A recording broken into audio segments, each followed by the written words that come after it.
In America, we have this really powerful idea that you can just reinvent yourself, that you have the total freedom to become a completely new person, and that this change is the fast track to a better, happier life.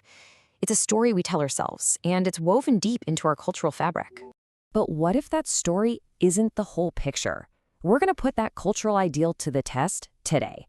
Is changing who you are at your very core really always a good thing? And look, on the surface, the answer seems like a clear yes. I mean, in a culture that values freedom above all else, more choice and more ability to change has to be good, right?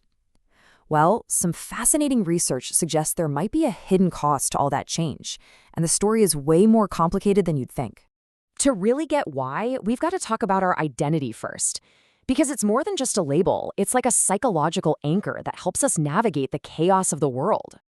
So, in psychology, this is called our self-concept. The easiest way to think about it is as your own internal blueprint. It's the whole collection of traits, beliefs, and expressions that make you, well, you. It's the story you tell yourself about who you are. And believe me, this blueprint does some serious heavy lifting. Our identity is what gives our life meaning and a sense of direction.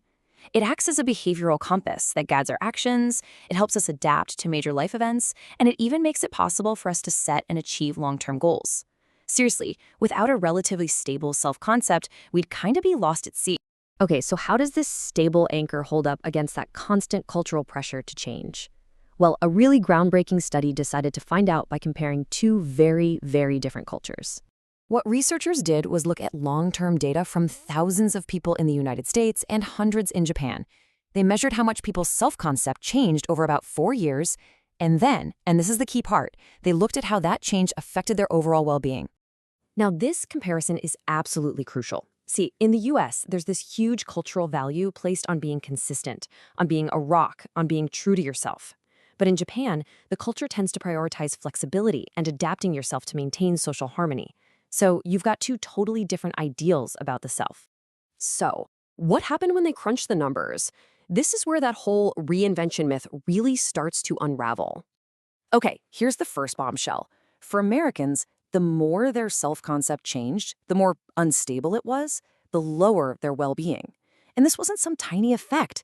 It showed up consistently across all measures. But in Japan, that negative link was basically non-existent.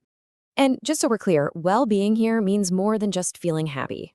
The study looked at 3 types. You've got hedonic well-being, which is your day-to-day happiness. Then there's eudaimonic, which is that deeper sense of purpose and meaning in your life. And finally, family-based well-being. That's the emotional support you feel from your loved ones. In the US, identity instability hit all 3 hard. Okay, but this brings up a huge question, right? I mean, surely changing for the better, becoming a more desirable version of yourself, that's gotta make you happier. It just has to. And here is the most surprising twist of all. Just focus on those gray lines for the US participants. When someone's self-concept changed for the worse, moving left on the chart, their well-being absolutely plummeted, a massive nosedive. But when they changed for the better, moving to the right, their well-being barely budged. It just leveled off. The upside was tiny compared to the huge downside. And this effect was especially strong for 2 traits that are, super highly valued in American culture. Agency, which is your sense of being assertive and in control, and conscientiousness, which is all about being organized and reliable. This chart simplifies that asymmetry perfectly. For Americans, a negative change in those key traits came with a huge penalty to well-being, a big drop. But a positive change? The reward was tiny, almost negligible. It's as if the very act of changing was being punished. So the cultural verdict seems pretty clear, doesn't it? In the United States, significant long-term change to your self-concept is penalized psychologically. But in Japan, where flexibility is valued, it's largely tolerated. So what does this all mean for that grand American ideal of freedom that we started with? The freedom to reinvent yourself.